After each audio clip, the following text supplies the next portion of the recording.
Man, we've been talking for a long time, but I'm going to go ahead and start the podcast. David Aexander, sports performance coach, owner of DBC, has trained the likes of Dwayne Wade, LeBron James, Timberland, P. Diddy.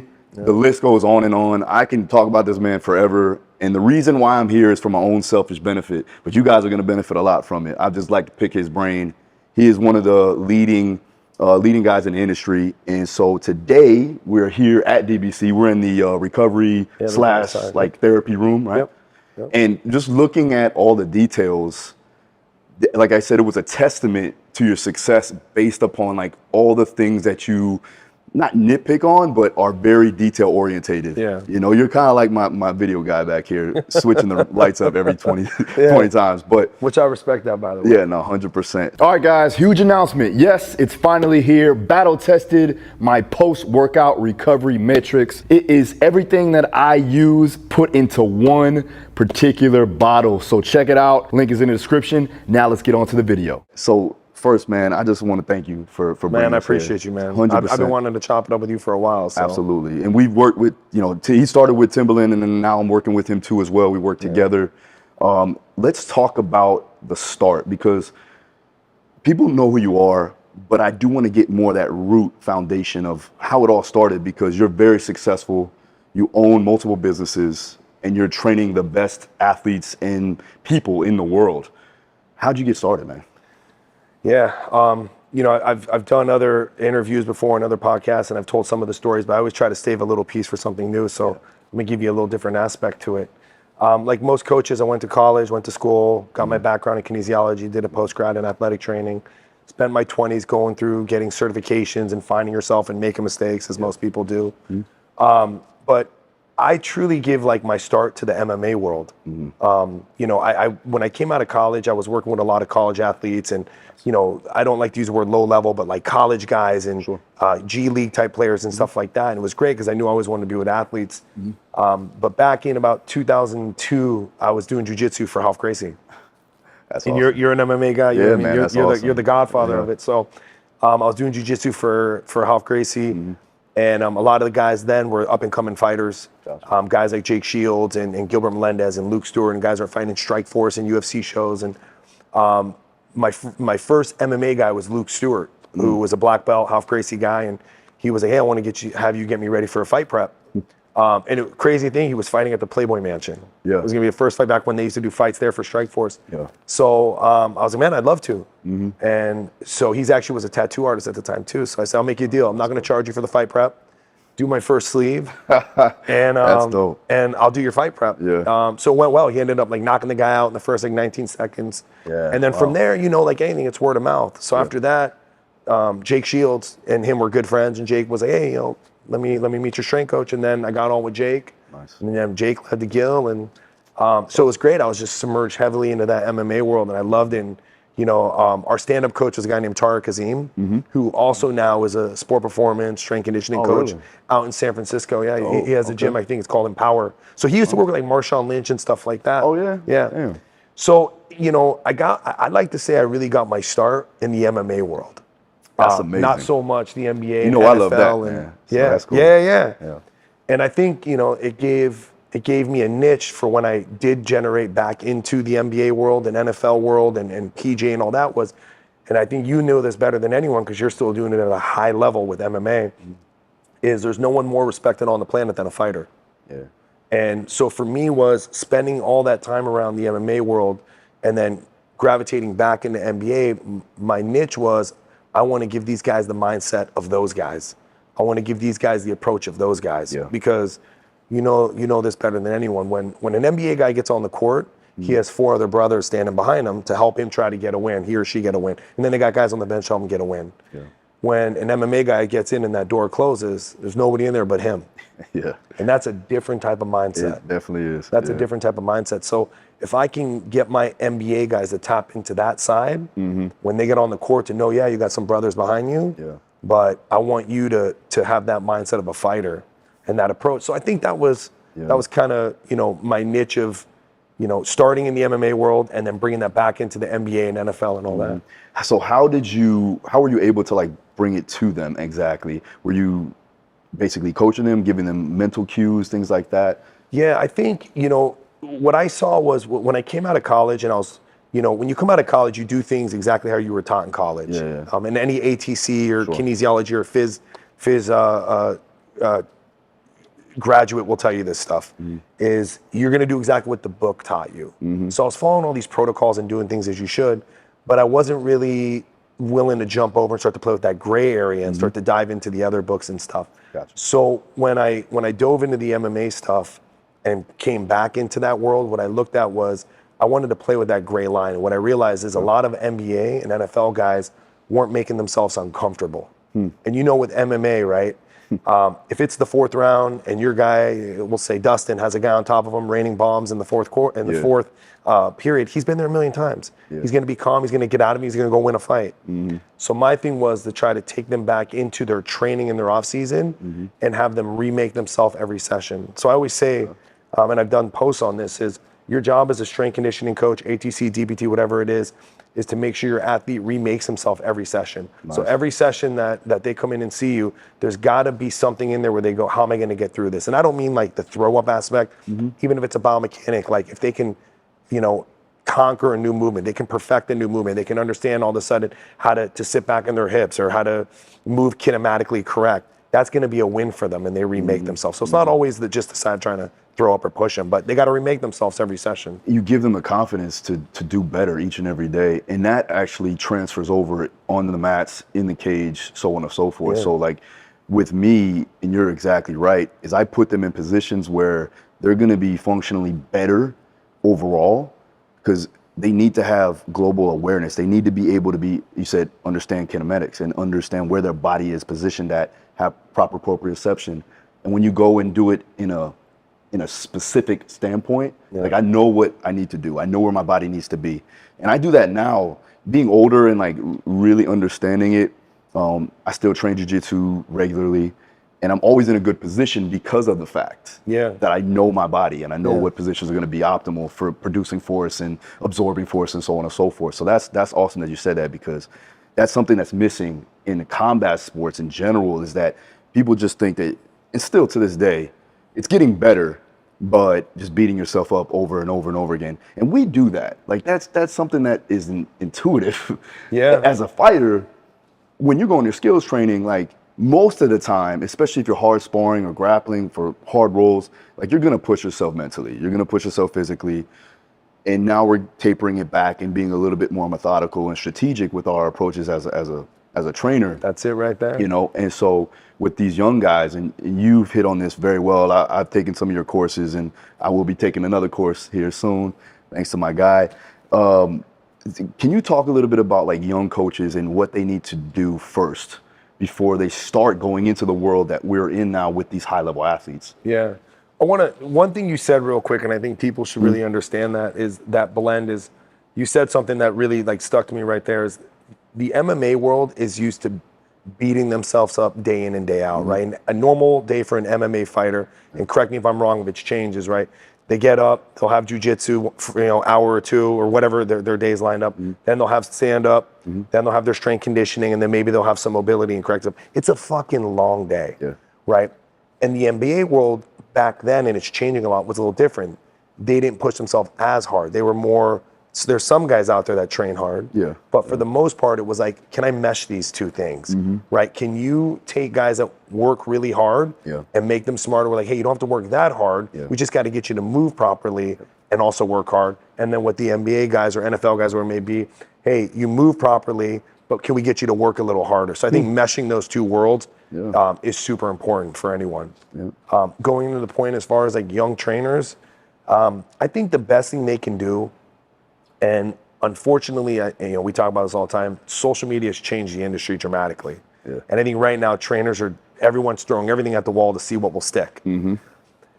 There was a point where I just went at everything that was wrong. And as I've gotten older, I'm just starting to fall back, and I'm just watching everything from the sidelines now. And I'm just kind of paying attention. So I think for young trainers, it's like, get around somebody who's done it. Like get around. If you want to get in the MMA world, then I'm gonna go ask if I can intern for a guy like you for 2 years. I need to learn. I need to learn from people that are doing it at the highest level.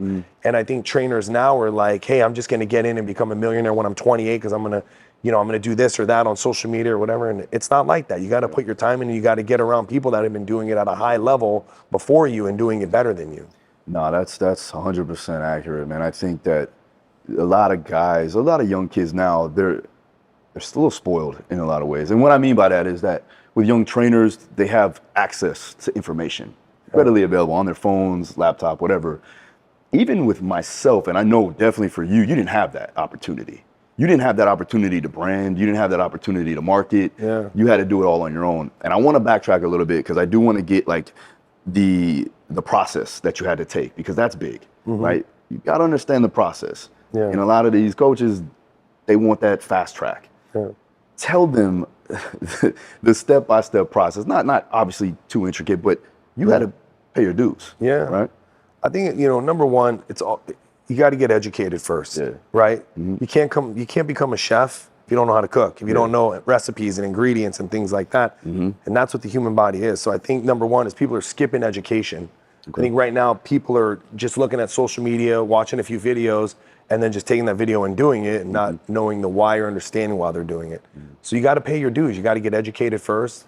You got to make mistakes because you're going to make a lot of fucking mistakes, right? We know that. Like, I made a lot of mistakes in my 20s and even in my 30s, and I'm sure you made a few. And then number three is you got to understand, like, nothing happens overnight. And something a trainer said to me a few years ago. Remember, I was interviewing a kid and I asked, what do you want to do? How do you want to get there? And he goes, well, I want to be retired when I'm 30. And I remember listening to that and I'm like, all right, if you can pull that off, let me know how that works out for you. But I saw the mindset and I said, do you really think that's going to happen? And if so, tell me how.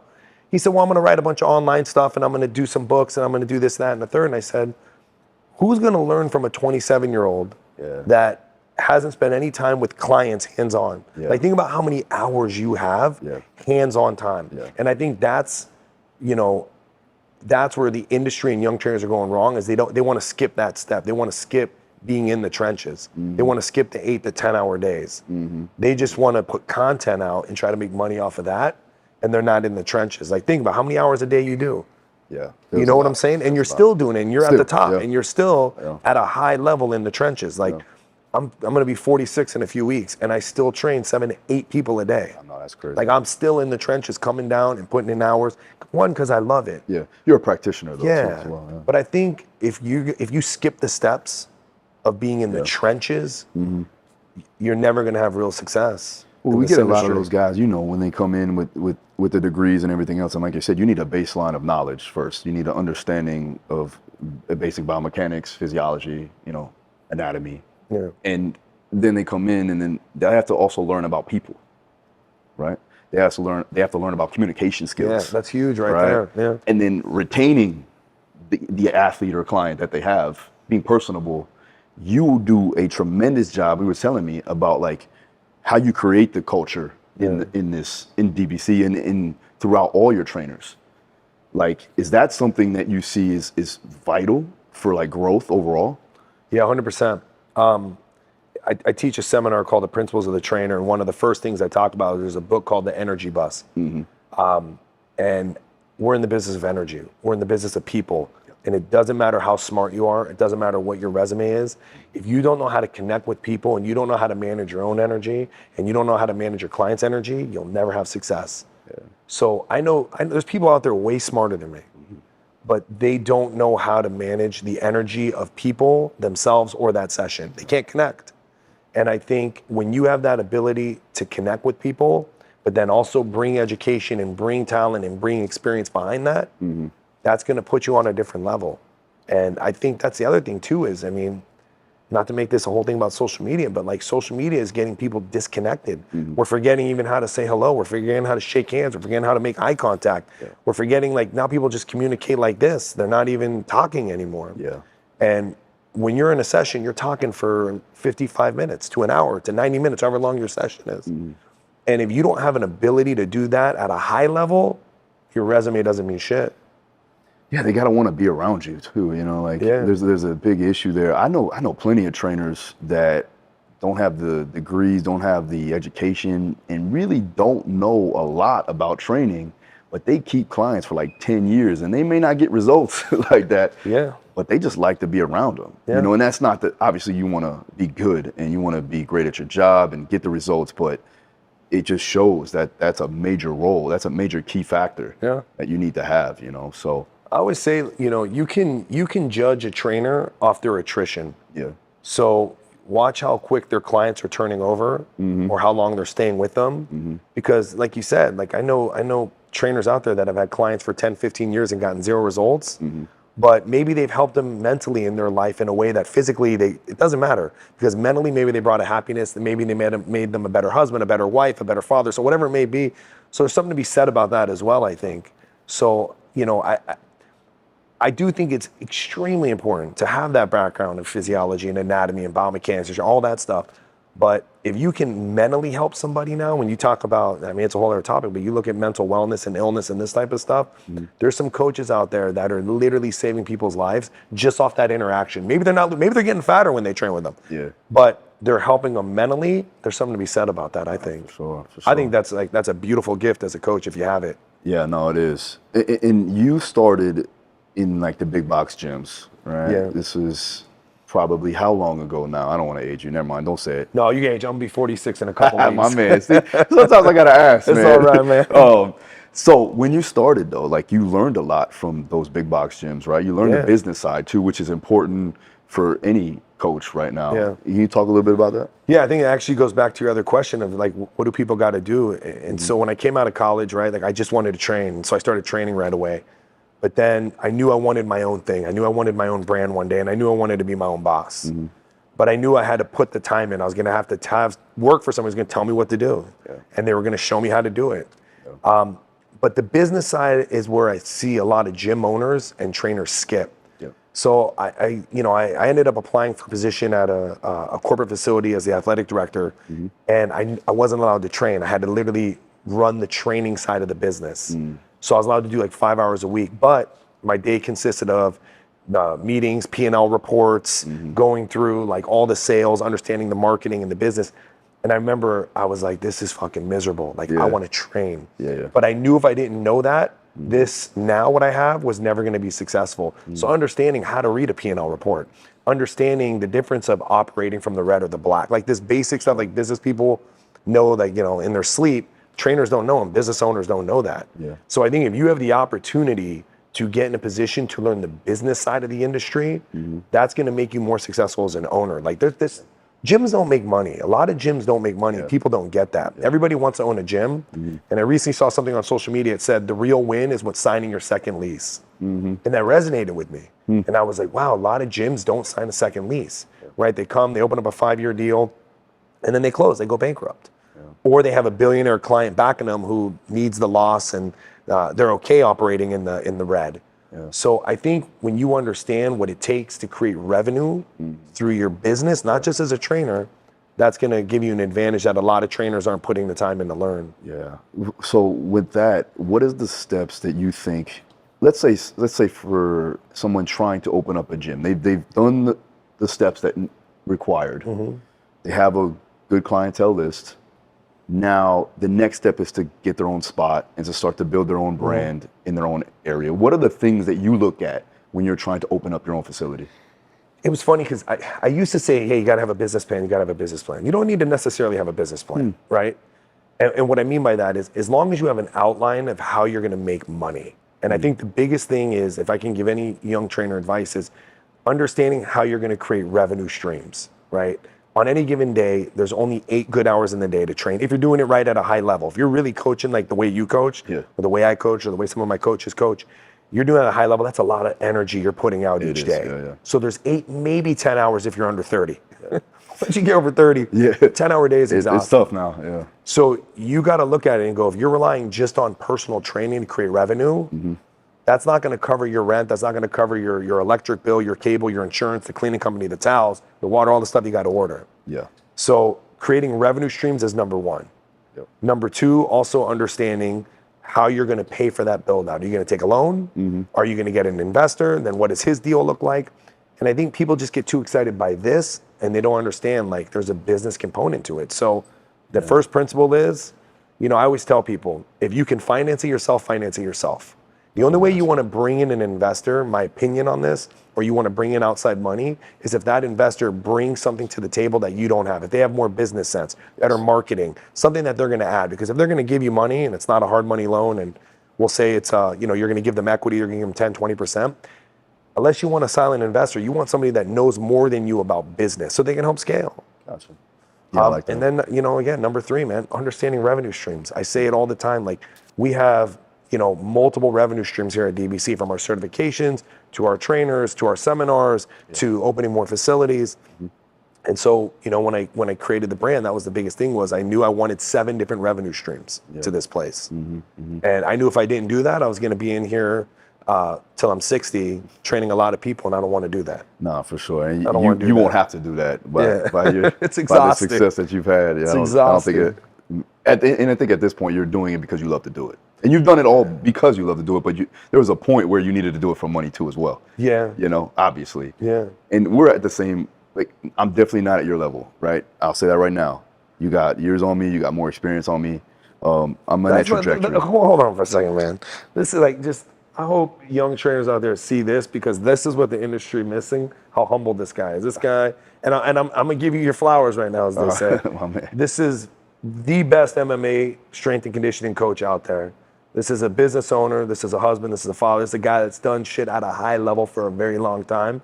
And how he's talking right now is what our industry is missing, is that the ability to truly be. A lot of people talk like they're humble. Yeah. You're really a humble dude, man. Oh, no, I appreciate it, man. That's why I was excited to sit here and chop it up with you, man. No, I'm honored, bro. And I mean that. I'm not saying because there's a camera here. I truly mean, like, you are one of the top at what you do. And the fact that you move, act the way you do is why you're going to continue to have a lot of success, bro. And I hope so, yeah. So man. I mean that. I'm going to give you, it's not over. We're just getting started. Yeah, no, my man. I it's important because a lot of people don't do that. No, but I mean, props to you for what you've accomplished, though. Like, there's a lot of people out there that don't understand that, how much time, effort, energy, sleepless nights, you know, stress build up. And I have that, so I understand, but you've done it so long. That's where, like, people have to understand. If you have access to an individual like this, you take advantage of it, and you obviously give value back. That's why, like, I'm willing, I'm gonna pay for the certifications. I am. I'm gonna pay. Like, he didn't know I paid for one of the online ones, though, so there we go. But listen, so anyways, so now I still want to keep going. So, like, you've gotten to a point where you understand the business. Now, you left San Diego, right? We didn't really talk about that, but you're from San Diego. No, I'm from San Francisco originally. Went to school in San Diego. I grew up in Northern California, Marin County. Gotcha. Okay. Went to school in San Diego. Left San Diego in '99. Went back up to the Bay. I was living in San Francisco for a few years. Gotcha. I had a private client out here in Miami in 2002. Yeah. Fell in love with the city. Went back home, and I was like, you know what? In 18 months, I'm gonna move to Miami. So packed up everything. Yeah. It was crazy. It was actually, I remember I sat with my mom. I go, I think I'm gonna move to Miami. And my mom was like, everything I knew, everything familiar to me was NorCal. Yeah. And I just said, I don't know, man. There's just something there. And I was scared shitless. And I say this to my trainers: everything we want is on the other side of fear. Yeah. Everything we want. For sure. And I remember I was scared shitless. Yeah. I sold everything I had. So I flew to Miami. I found an apartment. I applied for a job at the Sports Club LA, and I got it. And so I went back home. I told Mom, like, yo, I think I'm gonna go to Miami. 4 bags, shipped my car, and I remember I landed. And when this is a true story, I got here, I got into the apartment, I called my mom, I'm like, man, I think I made a mistake. Oh, man. I started panicking. Yeah, I was like 27 years old. I'm like, what the fuck am I doing? I don't know anyone. I knew nobody. Yeah, it's crazy. And I go, I think I made a mistake. My mom goes, all right, make your deal. Just give it 6 months. Yeah. Like, I was literally panicking. I was gonna go back home. She's like, just give it 6 months. If it doesn't work out, you always go back. You know, you figure out, you get your old apartment back and you go back. And within like 60 days, man, I just fell in love with it, made some great contacts, and that changed my life. Had I not done that, this wouldn't be here. I would have probably just stayed in my comfort zone in NorCal, had a little studio and did that. But that leap of faith, that fear that I felt, it panned out. What was like some of the major mentors of yours coming into this situation? You know, who was giving you the best advice in that point in time? So when I was younger, there's a guy named Eric Northrup. He was my fitness manager at 24 Hour Fitness. And I've never even brought this guy's name up. I actually reconnected with him on social media. This guy, and he's still a trainer. Yeah? Older than me. He's probably, I think he's 51, 52. Yeah. He taught me so much great stuff when I think I was like 22, 23, of just how to sell, how to connect with people, and just understanding like we don't do this for money. Yeah. And I remember he said that to me one day. He's just like, bro, we don't do this for money. He said, we do this to really change people's lives, and money's gonna come. Yeah.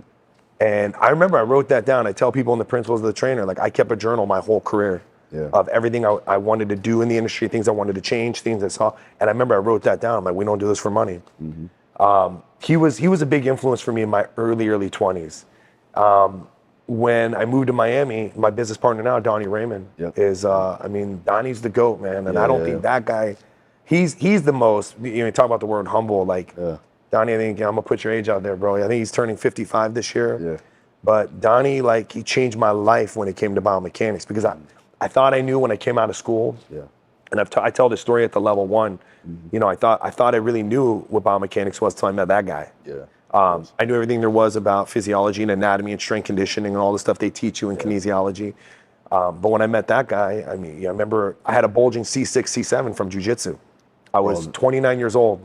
Real quick, Yeah. I have the same thing. Okay, so we can Same fix it. exact thing, bro. We can fix it. Oh, man. So I had a bulging C6, C7. I was living here in Miami. I was at the sports club. I was, I think, 28, 29.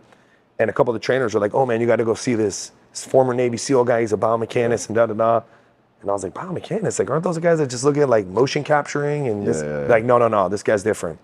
So I went to him. He had this little studio. It was actually an apartment that he turned into a gym. So I went in. In Miami. In Miami. I went in, and I'll never forget. He was just super chill guy. He's like, hey, man, let me take a look at you. Assess me really quick. I went and got an MRI, showed my MRI. He laid me on a table. He's like, hey, we're going to do a couple things. Did some, like, like reverse McKenzie's on my neck and other stuff. And he got the disc centralized, like, within, like, 24 hours. Wow. So did a full assessment on me. He's like, yeah, I think we can fix it really quick. In 48 hours, I was completely better. Wow. At that moment, I realized I didn't know anything about biomechanics. Yeah, So I sat with him and I said, listen, like, I think I'm the best at what I do as far as sports performance and strength conditioning. I don't know what you know, and I want to learn this. So he's like, all right, let's just do this. Any of your clients that have injuries, bring them to me, I'll assess them, I'll write the program, and you can learn it. Nice. And so a bunch of us guys, like our trainer next door, Alan, myself, my buddy Tao, we were people that had real injuries. Yeah. We were going there and we learned it. And then him and I always stayed close. Yeah. In 2000, I think 14, I started writing the business plan for this. And he caught wind of it. And he's like, hey, you opening a gym? I'm like, yeah. He's like, let's do something together. Like, absolutely. That's awesome. So I opened DBC, and he was actually a trainer. He was just going to be my head biomechanist. People don't know this story.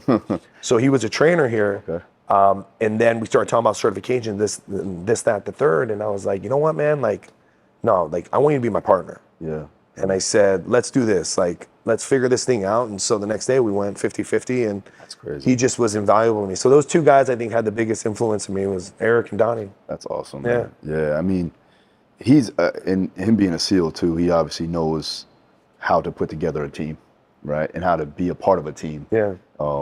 I definitely want to talk to him too as well at some point, and maybe get him on the podcast if he's down for it. Yeah.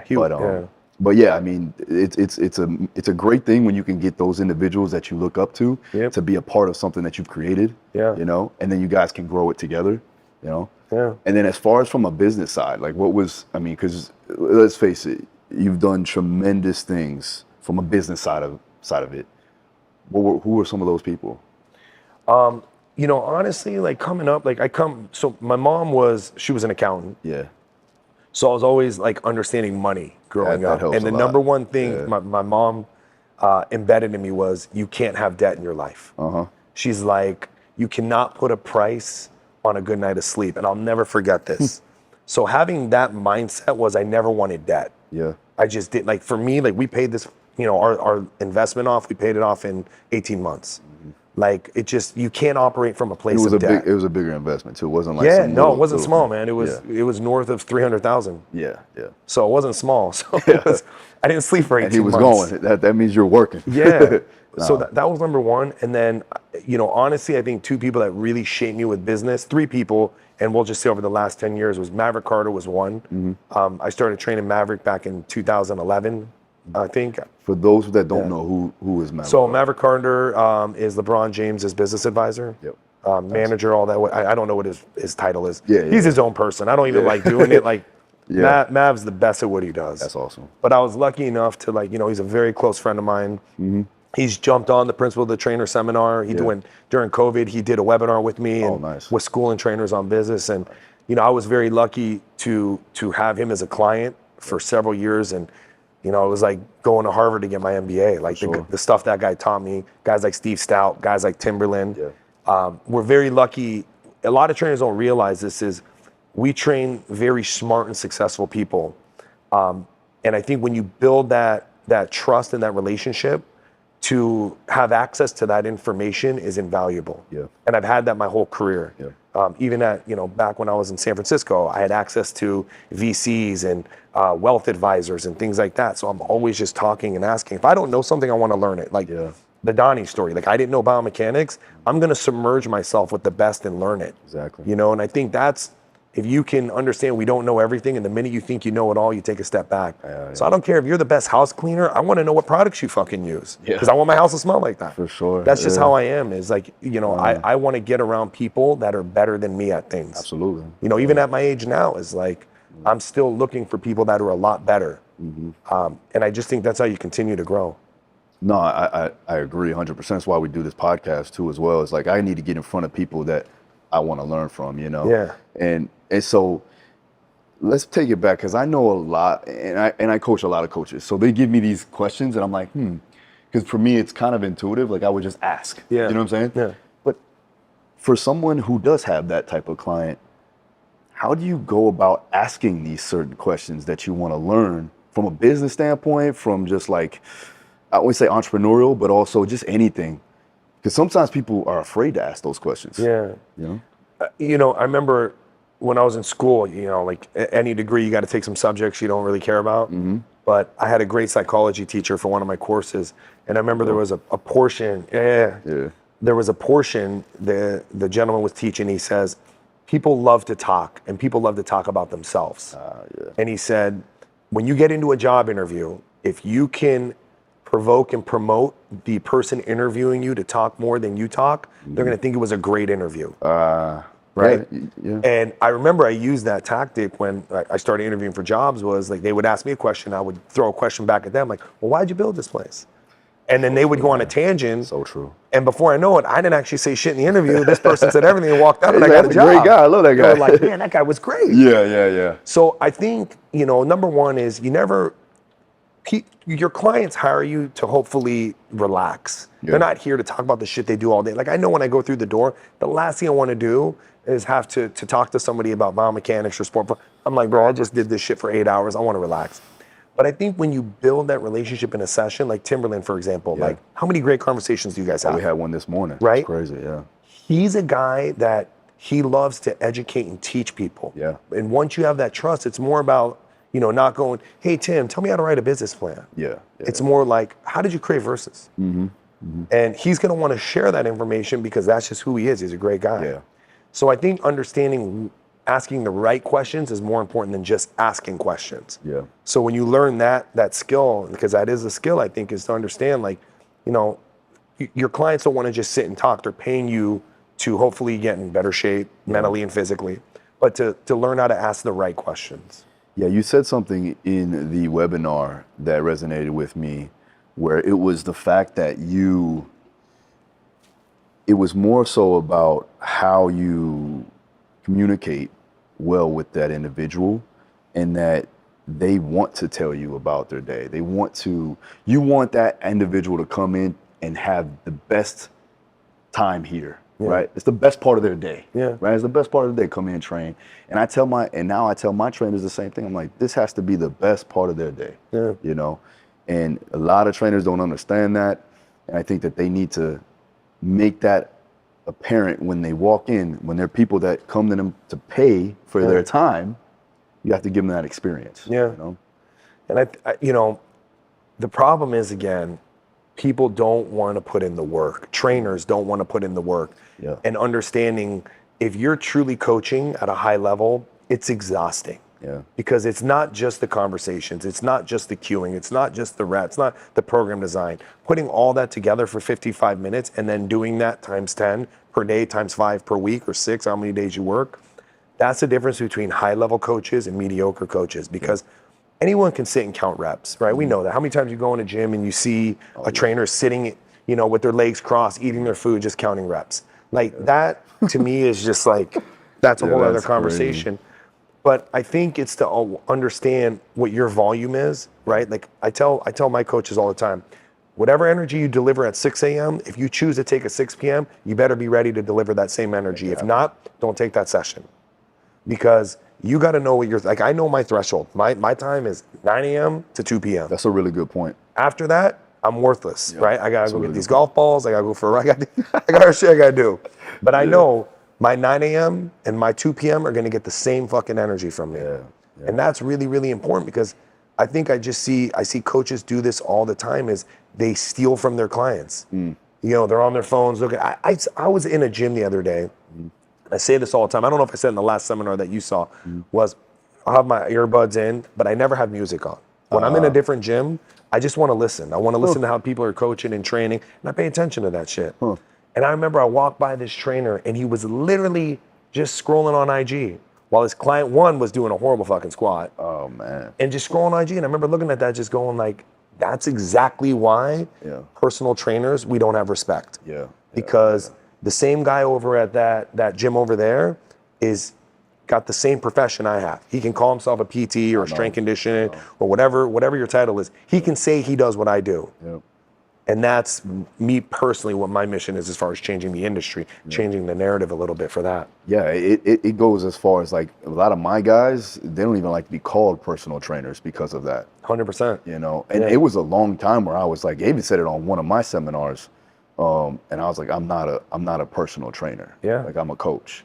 100%. It was one of those things, and like, I do think I personally train people. But it's a fucking horrible title. It's a horrible title. I don't call myself a personal trainer, but yes, we are. So here's the thing with it, right? Like the titles are so important, right? An accountant wants to be called an accountant. Like a lot, some people are gonna get mad at this one. A lot of DPTs, physical therapists. There's some great ones out there, just as there's some great trainers, and there's some fucking horrible ones out there, just as like there's some bad ones. A lot of them that call themselves doctors, it drives me nuts. Because some of them are not good PTs, and they'll classify themselves, I'm a doctor of physical therapy, just because that title sounds great, right? But I know strength and conditioning coaches that know more medically than that DPT, right? So I think people are getting so caught up in the titles, and I think what you said is it. We're coaches. We're coaches mentally, we're coaches physically, we're coaches emotionally, we're coaches. And your title doesn't mean shit. You want to be an ATC, that's great. Be an ATC because the education and the approach is what prompted you to take that degree. Don't do it just for the title. I don't care about a title. Me personally. No, I stopped worrying about it. Physical preparation coach or strength conditioning, and like I was like, all right, I'm done at this.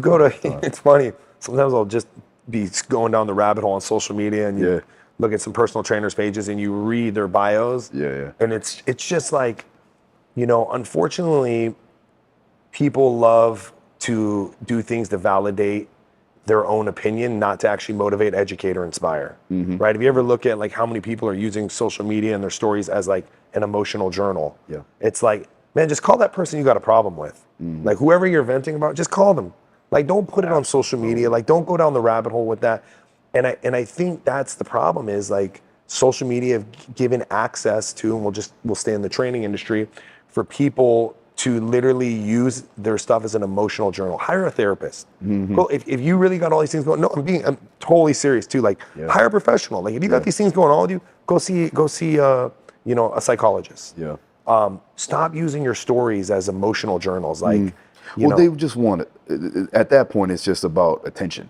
100%. You want attention. But I understand that. Like, if you see somebody doing something wrong, why call them out on it? Because you want to have an argument. Yeah. You want to show that person that you're paying attention to them. Yep. So those are where you have those. I mean, they're trolls, right? That's what we came up with, the troll. Do you get a lot of them? I really don't. I mean, because you'll smack somebody in the face. Yeah, I really don't. I'll get like occasionally, like when things go viral and like it's a Dustin Poirier video or something like that, and the guys really don't know anything about what we're doing, especially if you're doing some mobility drill or something like that, getting close to a fight. And he's like, why is he laying on the ground? I'm like, here we go. Yeah. So that's it. But other than that, I've been able to really. But in the beginning, it was tough. Even in the gyms that I worked in.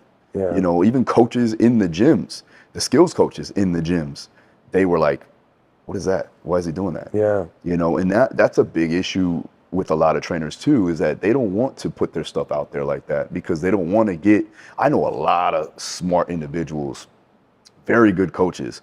They don't put their stuff out there because they don't want that backlash, because they know that people won't understand. Mm-hmm. But what I tell them is the people that do understand, you're actually going to give them high value. Yeah.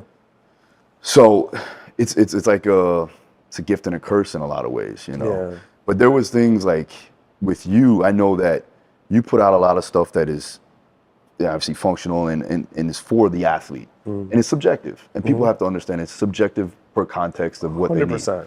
And a lot of people just don't get it. They're just like, all right, why don't you just squat? It's not that simple, bro. It's not that simple, man. And a thing I've learned as I've gotten older was a lot of people, especially the troll, so to speak, is, it's always the guy with like 300 followers. Not that there's anything wrong with that, 400 followers that wants to like try to rip apart something you do. Mm. But it's not even about that. They're hoping you'll get into an argument with them. Yes. So you'll use their platform to shine light on. I've stopped it. I've just moved away from it. Yeah. And when you got to realize is as long as everything you do is qualified, reference, and source, and you can show how you got to it from a medical book or the orthopedic books, whatever it may be, as long as you can show how you got there, that's all that matters, right? Yeah. I think being creative, backed by science, is the best thing a coach can do. Mm-hmm. And I think it's great. People that are coming up with new philosophies or new approaches, as long as you can say, hey, by the way, I found this in this orthopedic textbook, or I found this in this medical journal, and it says the knee does this or whatever, then you're on to something. Mm-hmm. But I think if you get too caught up in worrying about, especially someone like you, right? You're at a very high level. Yeah. Like I don't read comments. Okay. I stay out of it, and I just realize I just go, at the end of the day, it's just, check the trainer's resume. Yeah. Check the success of their clients. How are their clients doing? Are they healthy? Yeah. Are they not healthy? Are they playing at a high level? That's a major thing. Pay attention to the clients, not so much the content of the trainer. Yeah, that's another thing you talked about on the webinar was like the health of the athlete. That's how you can dictate how well the coach is actually doing their job. Yeah, absolutely. Yeah, I mean, you've obviously had that, and there's been, let's talk a little bit about like the success that you've attained, and I guess how you've been able to develop. There's another question I get: how'd you get to train, so on and so forth, and a lot of it is kind of just based off of you being good at what you do, and then referrals and everything else just kind of steamrolls. But can you go into detail on like how it all started? I think the best marketing is word of mouth. Yeah. Right. And the more you do, you and I were talking about this, I think before we were filming, was you got to put content out. I'm a huge fan of content, but there's a right way to do it. And I believe there's a wrong way to do it, just like anything else. So you got to have content. And I always tell people, the stuff you see me doing on social media is I try to tell a story of my athletes. I try to show what it looks like when they first show up, to the middle of their off season, till the time they leave, till they're in season. So if my client does a great dunk in the middle of a game, I didn't do that. I'm a big fan of my clients. Yeah. So if I repost that, it's because I'm excited that they had a great moment in that. Exactly. But I'm not like, hey, I did that dunk. That's not what I'm doing. But I'm trying to just show the story show their story. Yeah. I lost my train of thought there because that was just, it's a big topic that I see trainers do something wrong in the sense of with their content, mishandling it, and understanding like if one of your fighters wins a fight, you had a big hand in that, right? You handled this fight prep, and I think you telling that story on content is important. You're not taking credit for that fight, right? There's a boxing coach, there's a Muay Thai coach, there's a jiu-jitsu coach, there's a nutritionist. You guys collectively as a team help achieve that success. And I think too many trainers right now want it to be just about them, right? Like there's a lot that goes into a Donovan or a Chris or a Dwayne. I mean, there's, our soft tissue guy, our biomechanics, our strength conditioning, our DPTs, all that. There's a lot. It's not just me.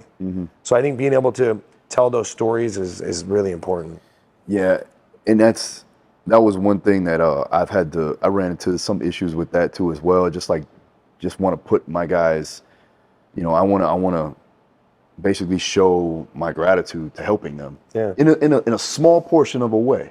And then obviously it's a team effort. So we put the coaches that were involved in the camp. Yeah. And everybody gets it. But obviously it's the one that stepped in the cage when the time comes to actually fully get it done. Yeah. And for me, with training fighters, it's a little different. I've fought professionally. I've had teammates that fought professionally. With somebody that you have full control, like as far as like from a physical prep standpoint, and you bring them to that position, and you've had close conversations with them, like intimate conversations of like what their thoughts are and things of that nature, and coming up with a mental game plan to overcome adversity. I go to fights and I can't really go to fights anymore. I think my last fight was when Dustin fought Connor for the last time. Yeah. When he broke his ankle. And I was like, I'm done. I can't do this no more. Yeah. Like it's hard for me, and I only will go unless they actually ask me to go now. Yeah. Because the nerves, dude, I remember that. Yeah. Crazy. And I've never been like that, even when I was fighting myself, because I can't control what's going on. And that's what I think that's such a great point. Some trainers won't get this part. Is I personally, like you just said, I become so emotionally involved.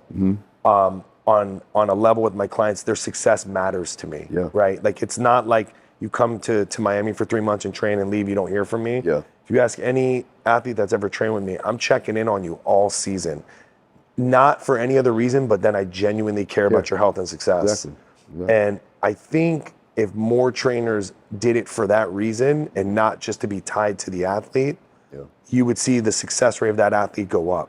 Yeah. Because, when they leave our care, it's everything you taught them, it matters, right? You got to still check in. Are you getting enough sleep? Hey, buddy, I know you got 4 flights in the next week. Are you getting a gallon of water each day? Yeah. How's your food? Keep away from the alcohol.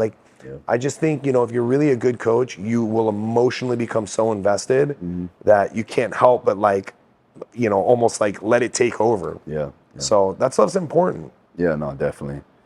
I want to get one more thing down because I know you got to go, but X's and O's, just a basic layout. And again, if you want to learn more, do the level 1 certification. It's the basic layout. Let's say an NBA guy or anybody comes in to your facility. What's the first process they have to go through? So all of them go through the assessment. So you come through our doors, you go straight into it. It's a 54 orthopedic measurements. Oh, wow. Back in the room, we measure all the joints, muscle length, tension, all that stuff. Awesome. We collect accurate data. Once we have the information, we then put together the plan, starting with the corrective exercises. Phase 1, phase 2 is phase 3, right? Phase 1 being we have to correctively align the musculoskeletal system. Once everything's moving and functioning the way it should, then we get into phase 2, which is more the strength and now starting to build some hypertrophy if need be, but the strength and development phase. And then phase 3, performance and conditioning. Love it. So I think, I think one of the biggest obstacles is a lot of trainers, but athletes especially, they want to do the fun stuff, right? They want to do the explosive, the dynamic stuff. But if you try to drive a Ferrari at 240 miles an hour with bald wheels and bad alignment, it's probably going to go off the road. No, absolutely. So I think understanding that corrective alignment phase is so, even though it's the most boring, tedious stuff, that's the most important stuff, and it gives you the foundation to do the strength, the development, and the performance stuff. Sure. I mean, it helps with overall buy-in. Yeah. If a person knows what's going on, and not even if they know what's going on, it's something that you're giving them that they don't usually get in LA Fitness. You know what I mean? Yeah, they don't get in a lot of places. I mean, like a fighter comes to you or a client comes to you, like you put them through a very extensive evaluation. It's a week-long evaluation. Yeah. What do you do? I mean, well, we'll do something like similar to what you do, and then we'll run them through because we have to learn physiology. So we have to really look at like their limitations from an energy system standpoint, especially if they're starting a camp. Yeah. So I'll even run like we'll use one of my physical therapists. He'll do all the biomechanics, movement prep, stuff like that. Especially them guys because they're beat up. So they'll go through that, and then I'll get a basic outline of what's going on, compensation strategies, things like that. Then from there, we'll get them in the lab. We'll get a basic VO2 max test, lactate threshold, all of that. But then we do things like you dive in. Sorry, you do a lot of the energy system stuff, right? I have to. Right. It's like it's a major component to actually getting to where they need to be. But I also just will watch them walk. I'll take it that simple, you know, and then I'll watch them shadow. Take a note of that. Not enough trainers are just doing a gait evaluation. Yeah, exactly. You know how much information you can collect from somebody walking? Absolutely. Yeah. And they'll just walk, like, what's going on? I'll tell, get out your shoes, socks off, and just walk. And then I can find out a lot of things through that. And then from there, it's like watching them shadow, you know, because we'll go from general to specific. Watch them shadow. Then I'll go watch them grapple and spar and all of that, you know. That's throughout the entire week. We'll run a Moxie assessment, which is a NIRS device. And then I'll get to read blood flow trends off of that. And what I'm seeing is like, all right, are they utilization limited, delivery limited by their, you know, whatever, and then respiratory limited. So that's a biomechanics issue in itself.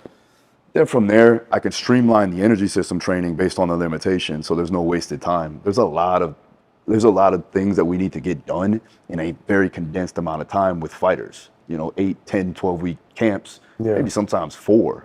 Then I'm like, I really can't do much. I just got to make sure you're maintaining what you have and not getting you injured. And then we work on movement strategies. So it comes down to that. What's the lowest hanging fruit? Let's get that out the way. Let's start plugging in gaps. You know, make sure there's no weak links in the chain. And then from there, it's game plan. What's your game plan? What's the goal? What's, you know, how are you going to attack the situation from a fight standpoint? Look at backgrounds, there's so many different things because it's an individualized sport and you're coming with so many different types of people, right? And then when you've got big groups, and I had to do this at the other gym that I was at, you know, you got like 8 to 12 man groups, and you know, you got ranging from like a Junior Dos Santos to a Tecia Torres. You know, they're so different. But as long as you have a set system in place and you actually know subjectively what they need to work on, I can base the exercise selection, the modality, whatever we need to do, as long as, you know, we're cohesive in our unit and we have good coaches around it that can watch keep an eye on them. That's where where you change the game, you know? Let me ask you a question, totally different, just because, you know, I'm also a fan of you. I appreciate it. And it's not often I get to talk to other big fitness industry leaders. What are 2 things about the industry, one you love, one you hate? Honestly, now I would say the thing about the industry with like-minded individuals like ourselves is that being able to connect and being able to, you know, not cross-promote, but, you know, help each other out in a lot of ways.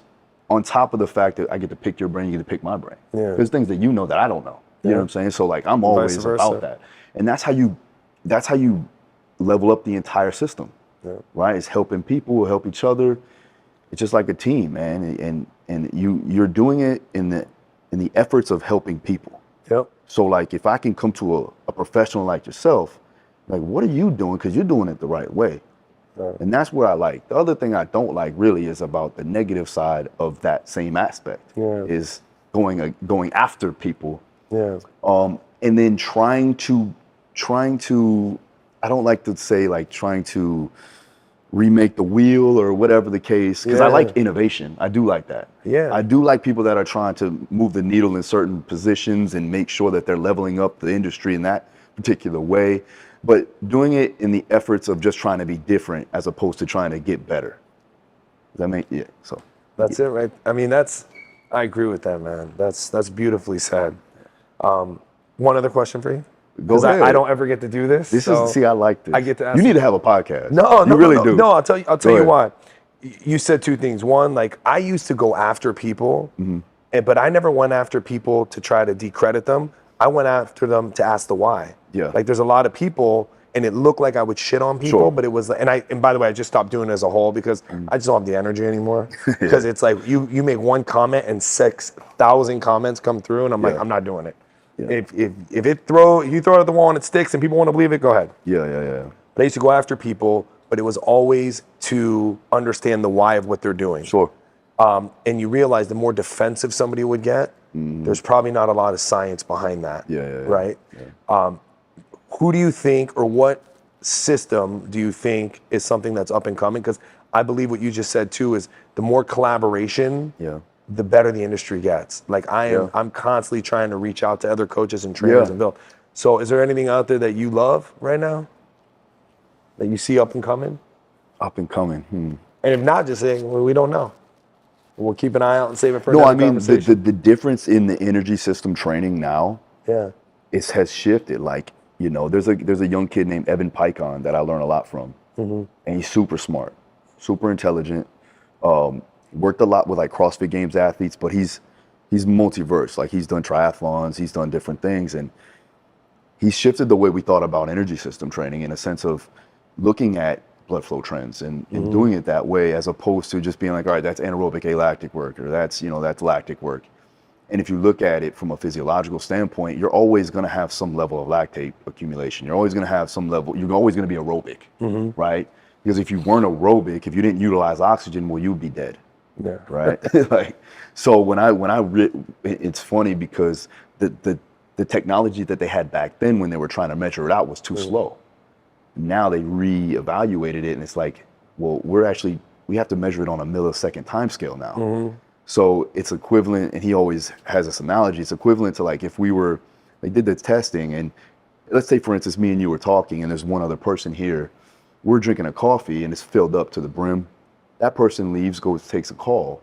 We're sitting talking for 30 minutes, and we're drinking our coffee, and then, we just pour more coffee in, and now it's filled up to the brim. When they come back, it's still full. But they missed so they think that we didn't drink any coffee, right? So there's that disconnect. And so now it's more of a like, all right, are we utilizing oxygen appropriately? Are we delivering that oxygen to the working tissue? And how well are we being able to disperse CO2 and bring in oxygen?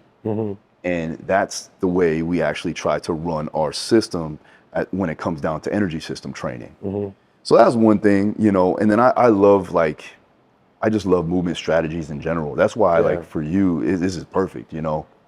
I've done a lot of, like, FRC stuff, you know. I think that for me, understanding, like, in-range control in certain positions, especially for jiu-jitsu, and being able to have active in-range control.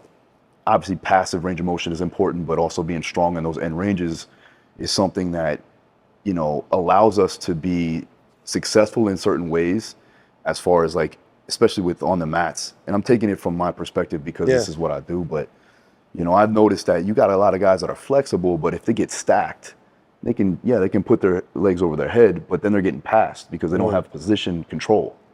So it's really being able to control those jiu-jitsu positions. talk right there. Yeah. They know what's up. Hopefully if they listen to me, they better know what's up. But yeah, that's about it. What do you think from your perspective, what do you think is something that you're really trying to look into? You know, I'm getting big. Like, I love the technology side of the industry. There's a lot of good wearable tech coming out now. So for me, it's like the more data I can collect on my athletes, the better.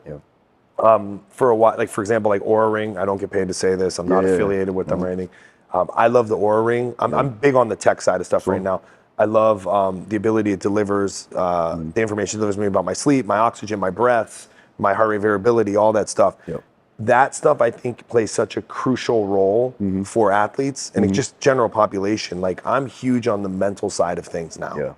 What I'm starting to realize is that when you look at a normal, like, I'm primarily NBA and NFL.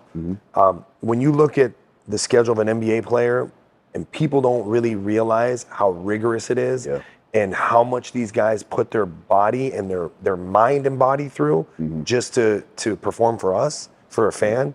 82 games that they're gone from their families for 42 of them. They're on how many different flights, how many different cities in 1 week. And then you get a guy averaging 30 minutes, by the way, 3-4 times a week. The tech that can help us to give us the information of, like, all right, the foods they put in their body, how it affects their heart rate variability or their oxygen at night or their REM sleep. I think that's the stuff I'm starting to look into, is the wearable tech stuff. But really the sleep, the nutrition stuff, like, I'm starting to look at more coaches. I'm starting to follow more coaches like that. Like, I think he does a great job. The Huberman guy, Huberman Lab. I'm actually I'm gonna have him on the podcast soon. Yeah, he's phenomenal, man. You know, a lot of the stuff he puts out, I mean, I don't save a lot of I save a lot of his stuff and go back and watch it and listen to it I think he's a really bright guy. There's one other guy. I mean, if you're looking for like metabolic function, hormonal balance, things like that, Sam Miller is another one. Okay. I'm in the process of doing his whole course now, and he's coming on the podcast too as well. When you look at like deep inside physiology and biofeedback, that's the guy that you really want to look at. He takes a lot from Huberman too as well, and Huberman takes a lot from him. So it's cool. He's solid, man. For sure. And I got a connection for you after this for tech.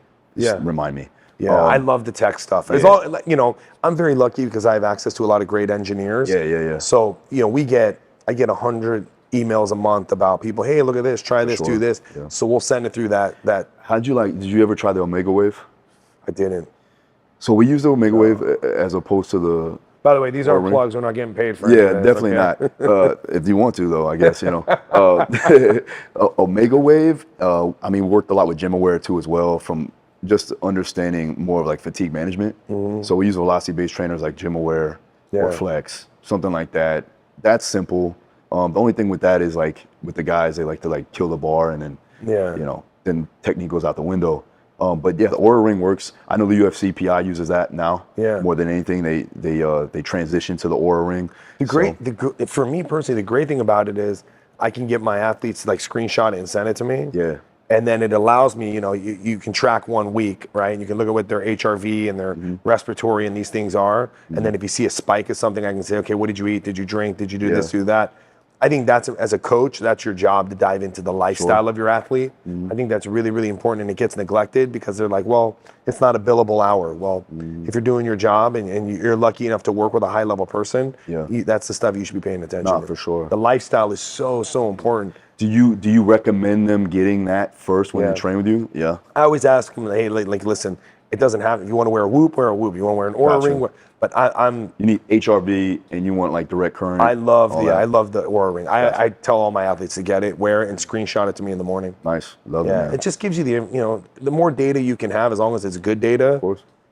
It's just gonna allow you to be a better coach, I think. Absolutely. Yeah. I got some people I want to hook up with. You ever talk to Andy Galpin? Who? Dr. Andy Galpin.